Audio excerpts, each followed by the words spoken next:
All right, hey everyone, welcome back to the Jazz Piano School podcast. This is episode 44, and this episode is going to be on accompanying singers. So first of all, I'd like to thank you again for listening. If this is your first episode, this podcast is affiliated with the website jazzpianoschool.com, which offers a course and a lot of free material. So please go ahead and check that out. If you're interested for signing up for the email newsletter, which you receive a lot of information, tips, voicings, just updates about the site, you can do so by going to jazzpianoschool.com, and there'll be a lot of options for you to do that there. But again, thank you very much for listening. I just got back on the wagon. I fell off before. I'm deeply sorry about that, but it happens to everyone, right? Right? Happens to everyone.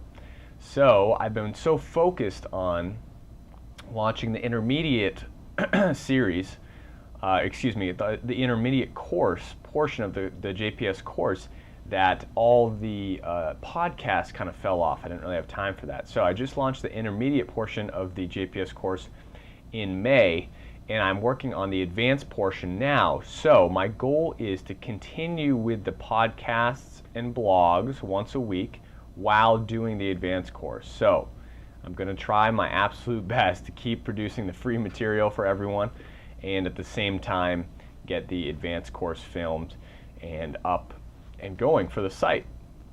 So what I'm going to be talking about here is accompanying singers. Now it can be extremely difficult to do this well, right? So that the singer feels comfortable, they enjoy what you're playing, and you are supporting them. That is very, very important. Different singers are going to feel differently about the way you play. So don't take it personally if you are playing with a singer and you're doing something and they don't like it, right? I've had many singers tell me they did not like what I was doing, and I would say, okay, no problem. What would you like me to do? What do you want more of? And usually, you can tell a good singer because she'll be able to articulate what she wants. And that's great. If a singer can tell you what she wants from you, all the better. It's tough. The less experienced singers won't really be able to tell you what they're looking for. They'll be able to tell you what they're not looking for. And that's not very helpful. And the same, I just noticed I have some stuff on my keyboard. I got to pull it off here.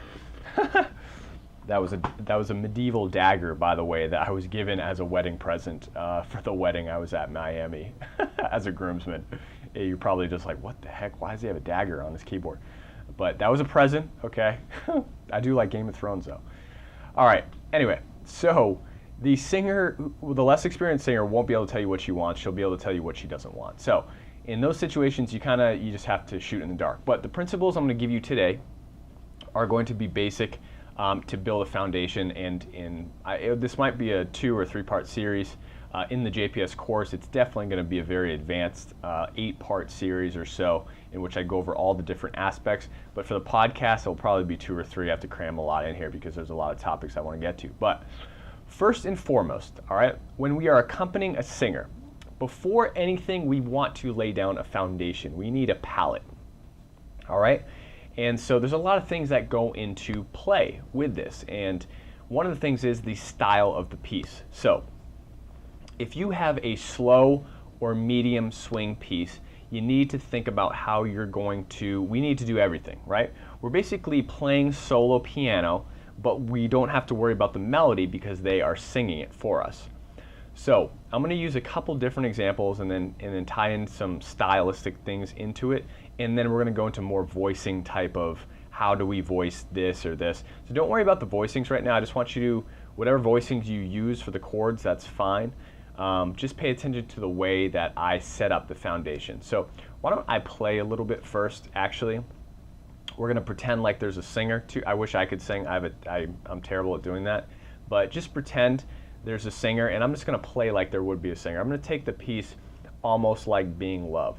So usually they would ask you to set this up, all right? And you do a small intro. You can do the last 8 bars. I'll do the last 8 bars, and then I'll go into how I'd comp. So sometimes they'll just look at you if they give you the tempo. Let's say they give you a tempo here. What a day this has been. Right about there. So they might count you off, right? 1, 2, 1, 2, 3, 4.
Solo, right? So that's basically kind of what I do. You know, that's more of a condensed version. I'd probably add a little bit more fills in my right hand. We'll talk about that later. That's more advanced. But I'm going to do that a lot slower, right? And you'll notice I'm mostly staying in this range right here, okay, on the piano. That's it, right? And most of the time, these are just general principles to think about. My right hand is playing chords. My left hand will be using some sort of bass note, right? You saw I used this for the first chord. This is a E flat major 7. I have my E flat in the bass. I have a rootless voicing here. And if I say any terms, if this is your first time listener, if I say any terms that you don't understand, most of everything I've taught by this point you can learn in the previous episodes. So like your rootless voicings, you can go to previous podcast episodes. I'm sorry, I don't know offhand, but you can learn those. So what I'm doing here is an E flat major rootless voicing. Okay. Now in the second measure, it goes to an F7. So depending upon how I feel, I can either play the same arrangement of my hands, right? I can go to a rootless voicing here, and the bass note, and then I can just keep going, you know, with these things. And again, you don't have to use rootless voicings all the time. Sometimes you'd want to use just an inversion. Like in the third measure, I go to my D minor. I have a bass note here, and then my chord here. This is just an inversion, right? And same thing here. That's not an inversion. I'm sorry, I'm adding a 9 here, right? But you could use a root position here. And then to a rootless voicing, C minor, F7 sus, okay? Sorry, I'm talking about the voicings already, but let's save that for a second. So the first thing you want to do is establish that foundation. You need a palette, right? So it's not, it doesn't feel like holy, right? So you need to establish that time feel. And if you, let's say you're not as advanced to do some of those left hand movements, you can do more of just a chordal thing and just hold on the chords. So for example, I might play this. This will be right from the top. 1, 2, 3, 4. 2, 3, 4.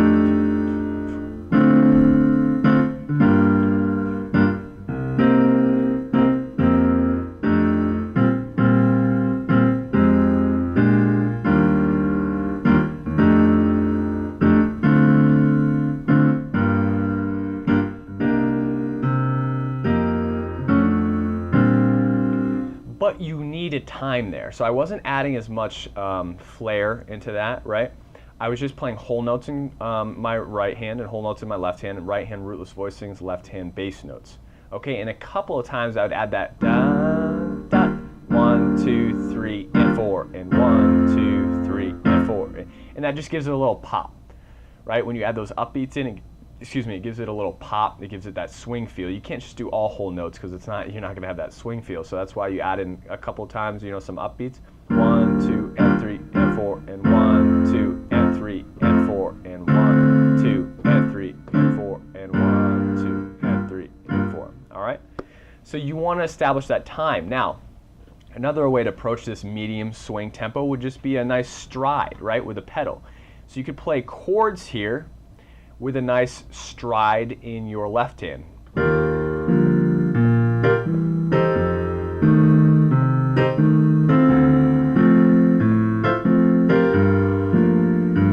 Now this is kind of more, that would be more of a like a old feeling stride type of, you know, I don't really know how to call it. That's less modern style, you know, of almost like being in love. So that's a very old way to play it, you know.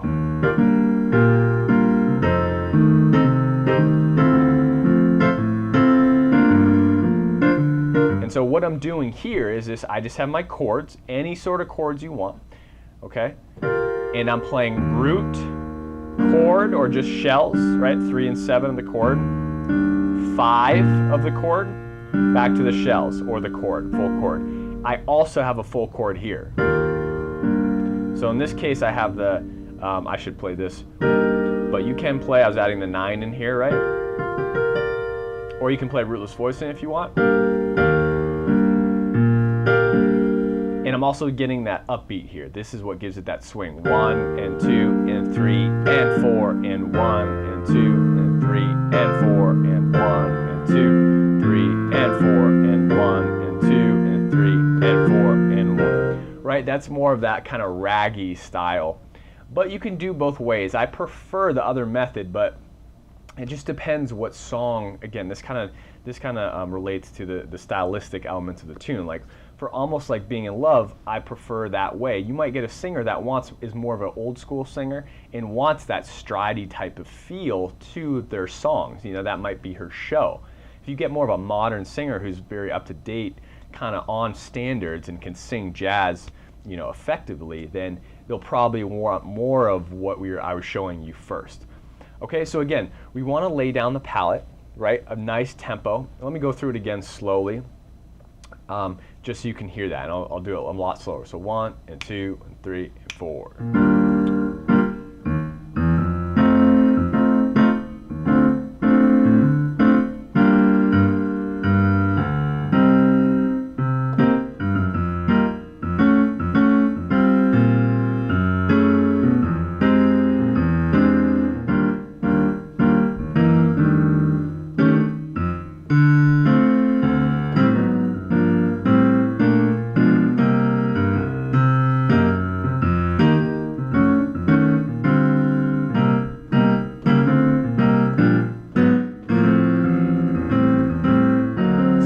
Up there.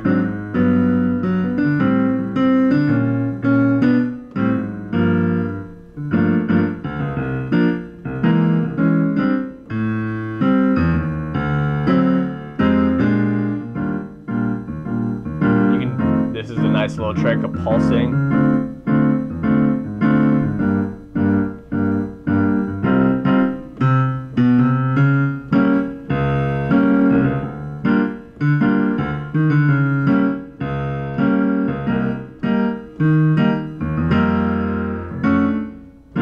Okay, so you need that tempo. You need that bonka chaka chaka chaka 1 2. You need to feel the quarter note, right? The tempo is in time, rhythmically, is very, very important. Okay, I'm going to get to all the flary and flashy stuff I was doing to create that, but in your head you have to create a tempo. Now that's a medium swing tune. All right. Let's say we were doing something like a ballad, right? And again, this is the same thing. If you guys are members of the JPS course, I go over the ballads and keeping the tempo. You need to keep that tempo in the ballad present in all tempos, really. You need that, you know, pulse, because you are the drummer. You need the rhythmic style. If there's too many gaps, the singer's not going to feel like she can work with the melody and phrase it however she wants. She's going to feel like she's fighting you, all right? So if something like, let's say we're doing something like Body and Soul, right? Some sort of ballad, okay? Again, I want to play something almost on every single quarter note, okay, to set up that time, right? So if I do a small intro,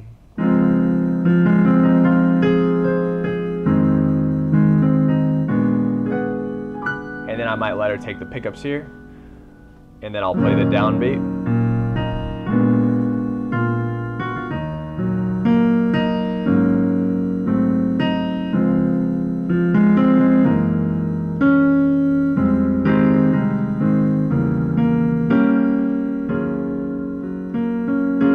But you can feel how, right? You feel that pulse. 3, 4, 1, 2, 3, 4, 1, 2, 3, 4, 1, 2, 3, 4, 1, 2, 3, 4, 1, 2. So you're playing something, you need to establish that palette, right? You need that foundation for the singer to sing over top of, okay? And again, you notice what I'm doing here is I'm just simply playing chords in my right hand and bass notes in my left hand with time. And to fill in each beat, I'm not going to play the same thing again. So 1, 2, 3, 4, because that's going to sound, you know, kind of ridiculous, a little honky tonk, right? So sometimes what I'll do is I'll play a chord and then play one note out of the chord, like that, like the third, or I can play the fifth. Actually, any note will work, really. You just want to make sure it doesn't really stick out too much. Or I'll add small fills like that.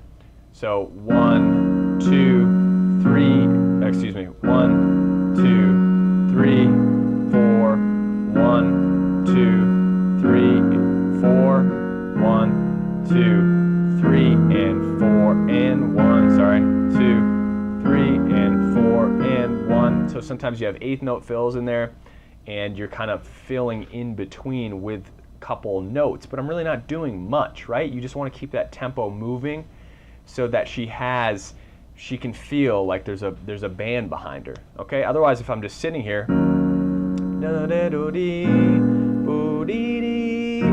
she's gonna feel a tough time phrasing the tempo, right?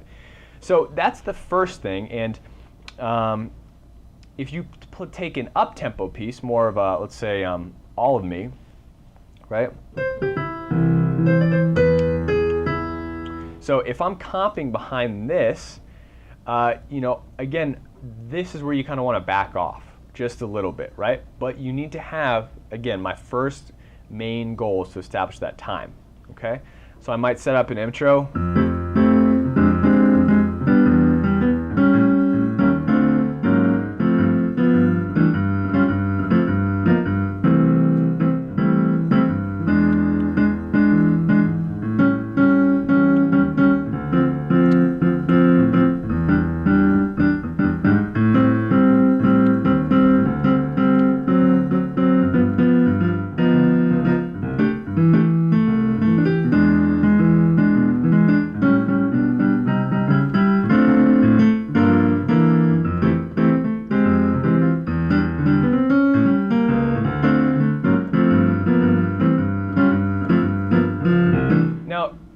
Again, I have made a couple mistakes in there. Sorry about that, guys. But my focus, I'm just trying to focus on the tempo for you here. Once things get moving and she feels that, you can start to open up.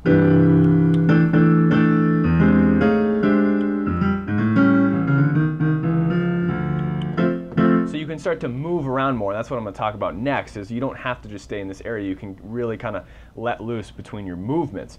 But anyway, let's talk about voicings for a little bit, okay? So number one, really establish that tempo. If it's a slow blues, right? Let's say we're singing the blues, you really, like more of a gospel-y blues, you need that solid tempo. This is a blues in F. Maybe you set it up.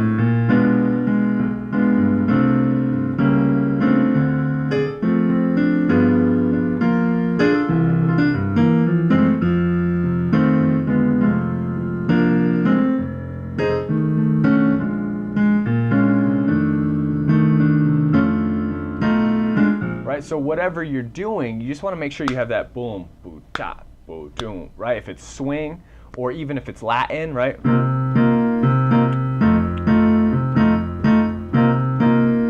I can guarantee you the voicings, most people are way more concerned with voicings than they are with playing, with supporting, right? You don't be so concerned about what your voicings are, because those will come second. I could play all shells and very, very simple, right? For like I started with, almost like Being in Love, and it would sound great to a singer, right? I could just do this. I'm just playing shells in my right hand.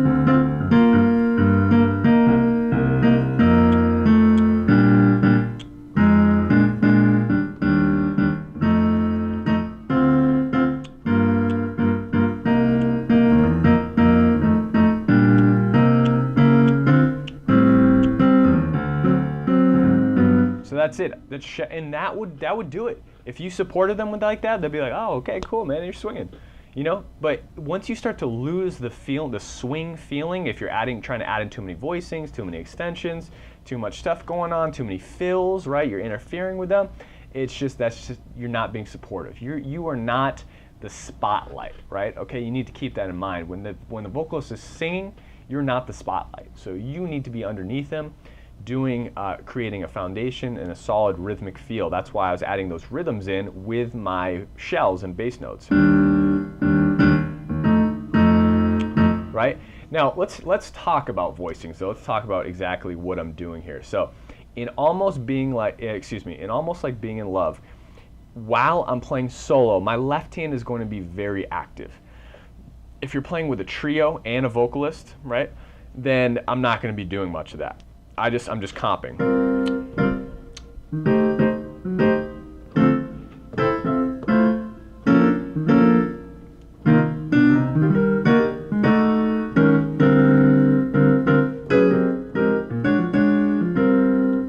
Right? So I'm only focused on comping. That's really it. Maybe I kind of add in a couple fills.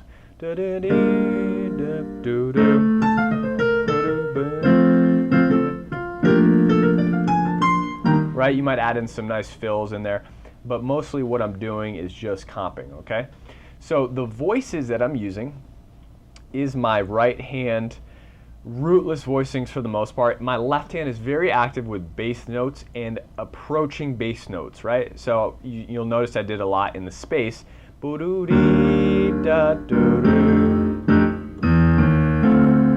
Right? So I'm adding these da-da-da, into my bass notes to kind of give it that meaty feel. You can do these chromatic approaches, are really nice. Or you can, what I just did there is 1, 5, 1, right?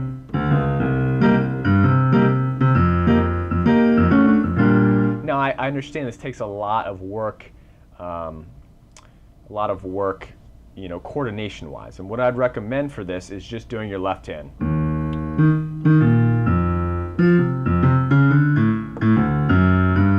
You want to basically think about the bass line as not being walking. It's a broken bass line, right? You're kind of almost improvising with your left hand. I could walk.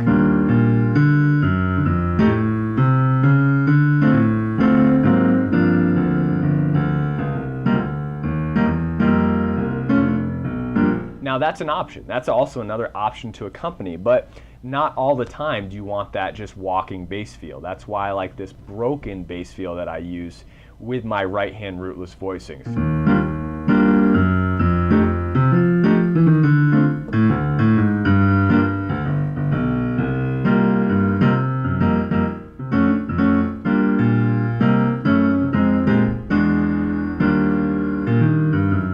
Right? Bo-bo-dee-ba-do-do.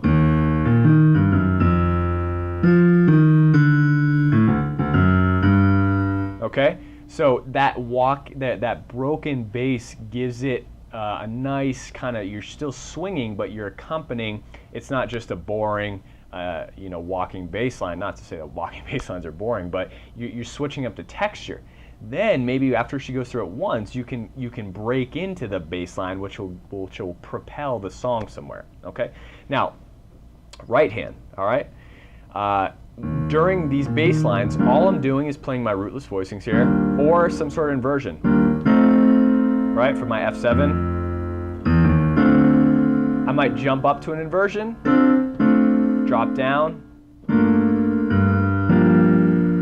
Okay, third inversion G minor here. You can follow along. I'll add the lead sheet. If you're listening on the podcast, you won't be able to see the chords here, but the lead sheet, I'll give it the lead sheet in for on the website, so you can follow along with the chords. But anyway, that's it. Rootless voicings and inversions. That's it. That's all I'm doing. So here, check this out. Right, 1, 2, 3, 4.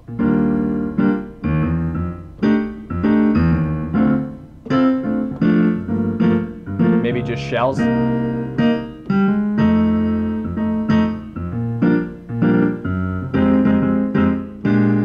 was a 2-5-1 rootless, right, with some rhythmic values.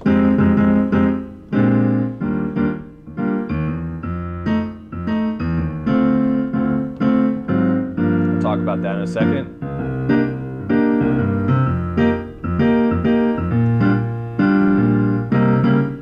I'll talk about that too. Now, when you have these long bars of openness, you need to look where you can kind of put your flavor in. When she has whole notes, or he, right? If the singer has whole notes, okay, they're just sitting there. You can, that's your chance to fill. So if you're comping here for them,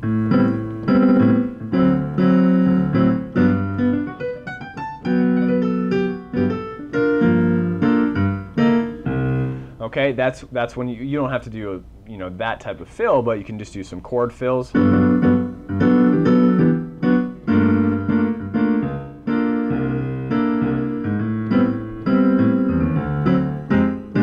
So again, most of what I'm doing right now is rootless voicings, inversions, but my bass line is really what gives it that pop. It gives it the swing feel with the ba-da-da-ba, because I'm hitting all these different upbeats.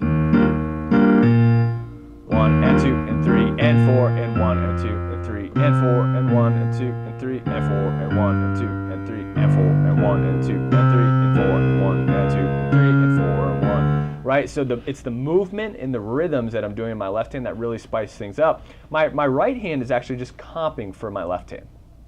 Okay? So now, after that, I add in some tritone subs because I fill in with the movements. I add in, and again, the tritone sub guys are in the previous episodes, so you can study those.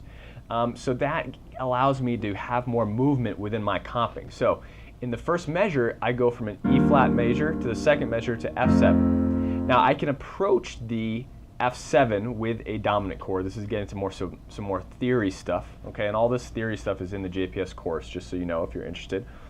But I can approach my F7 with the C7, okay? All dominants can resolve down by a fifth. So if I think about that, I'm gonna take my C7 and I'm gonna use a tritone sub and make it an F sharp 7, and I'm gonna play my rootless voicing. And so with that theory, with that thinking, we can go F sharp 7 down into our F7. So I can go E flat major, F sharp 7, F7 to move into the second bar.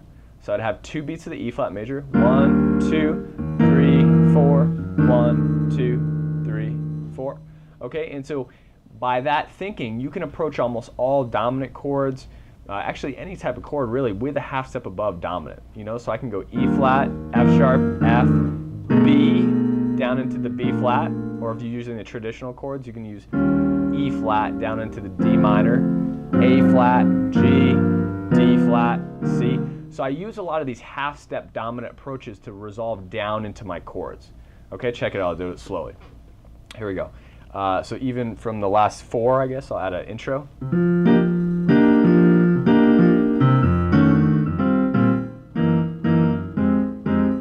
Right, half step.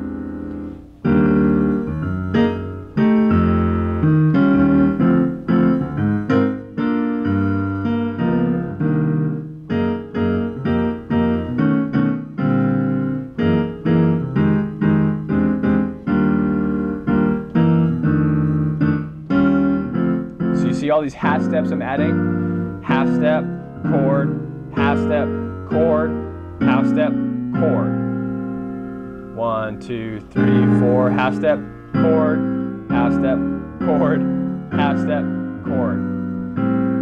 Passing chords here, half step, chord, half step, chord, half step, chord, half step, chord, half step, chord, half step, chord.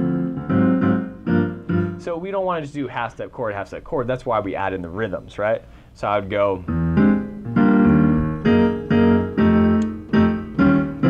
Sometimes you do a beat, right? 4, 1. 1, 2, 3, 4, 1. Da, da, right? That's where your rhythms really come into play. 1, 2, 3, and 4, and 1, 2, 3, and 4, and 1, 3, and 4, and 1, 2, 3, 4.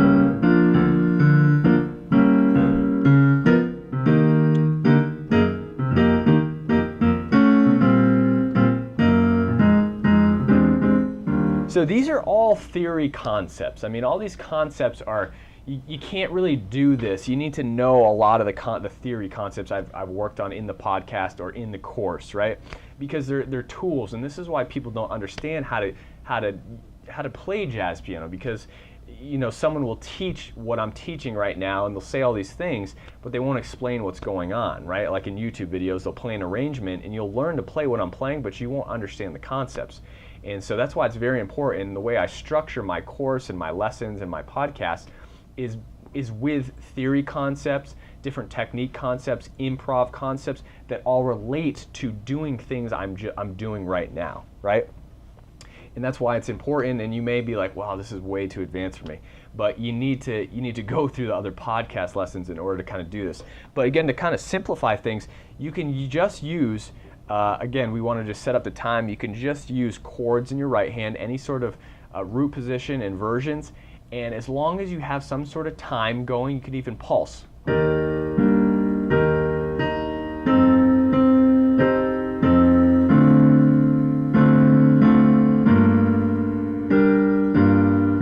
Right, this is also obviously very basic.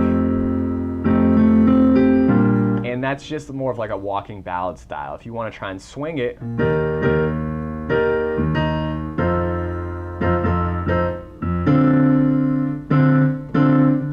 just have to think of that swing eighth feel, right? And try and use a little bit less pedal. But so though that's really what I'm doing. I mean, I have some other voicings in there that you probably saw and heard. Well, what's that? What's that? But most of the time, it's all rootless voicings. I don't want to get into some of the extensions I was using, but again, left hand principles. I had some 1s and 3s or 1s and 7s.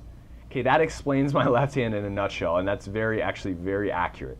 I have either bass notes, I have 1 and 7, so bass note for E flat, I might use 1 and 7, and in this case I'll still use a rootless voicing, and I might leave my 7 out because I have it here. That's a very nice way to have a voicing, right? So here's my rootless voicing, F7 dominant, 3, 13, 7, 9, but because I have the 7 down here, I'll leave it out here. And instead of playing it all at once, I might stagger the 2 bass notes. So I'm hitting that E flat with my voicing. Okay? Now same thing if I go to my D minor here, I might have 1 and 3, but since, right, I have the 3 down here rather, I might leave it out here. So I get this. Okay? You can double if you want. It's completely up to you. I use this as just as much. But I'm just showing you 2 options, right? And then to the G minor, right? Now because I have the 7 here, I'm leaving it out here. But these are all rootless voicings, guys. These are just my rootless voicings. Now rootless voicing, just because I'm choosing to use 1 bass note, and then to 1 and 7 here, my sus sound into F7 flat 9. So here's, right now again, this is a perfect time. If I have extensions, instead of my natural 9 on top, I have my flat 9. I'm going to leave my 7 out just to thin it out a little bit because I want this to come out in my sound. And that's where we get that. If I add this into here, listen to how it thickens up. It's too many notes. To really kind of uplift our colors of our extensions, I'm going to leave my 7s out if I'm playing in my left hand, or my 3rds out if I'm playing in my left hand. So that's what that sounds like. Very nice sound. Same here, right? So instead of doing this, I'm going to leave my 3rd out here because I'm playing it down here. See that? So that's almost all of what's going on, okay, in an entire piece. And so the same thing with ballads. I just have more movement or more jumping to inversions to fill in because we want something on every chord note.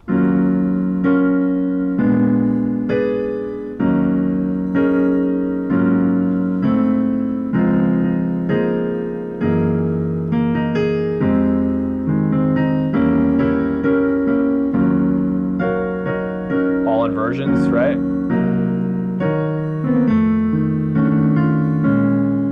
Maybe just shells.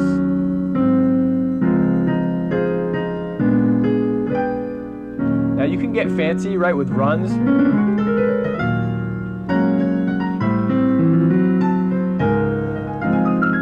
but that's you know, you're taking over at that point, and there's certain times for that, you know, but I don't want to get into that because that's more advanced. But all right, that was it's been a long enough. That was a lot. I know you guys are like, my head's exploding, but it's all doable. It's all doable, guys. And again, it's about taking it apart. So realize that everything I just taught you, or everything you saw me do, is multiple concepts that have to be worked on and learned in order to put into repertoire. If you're just learning arrangements by copying kind of what I'm doing, or other YouTube videos or anything like that, or podcasts, whatever, you're never really truly going to be able to learn jazz. And that's what my course and my education's about. I'm sure a lot of followers who know this, you know, have heard this spiel a lot, but you need to break down the components in order to put them into tunes. And that is the JPS system. It's learning theory concepts, it's learning technique concepts, it's learning improv concepts, and then combining all of those three into repertoire, which I'm doing now to show you how to accompany a singer. So that is more the basics of accompanying a singer. Hopefully that was helpful. I kind of went on a little bit of a rampage there. It was a little bit all over the place.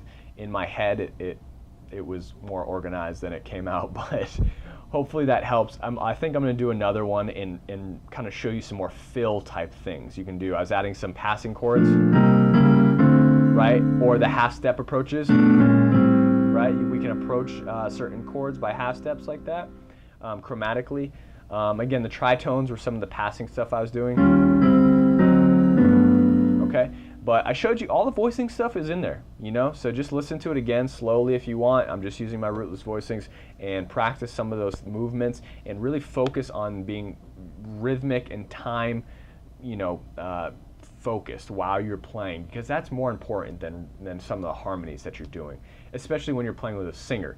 All right, if you're playing by yourself, that's a different story, but when you're just supporting, right, someone, or a sax player, or just a single horn or anything like that, your main goal is to be supportive, and then you can color afterwards, but you need to have that really bottom bass palette from which the other person can feed off of and really build on top. All right, guys, so thank you so much for listening. Definitely go check out jazzpianoschool.com. That's where the paid membership course is, as well as a lot of free content I know you enjoy. And thank you very much again, and until next time, happy practicing.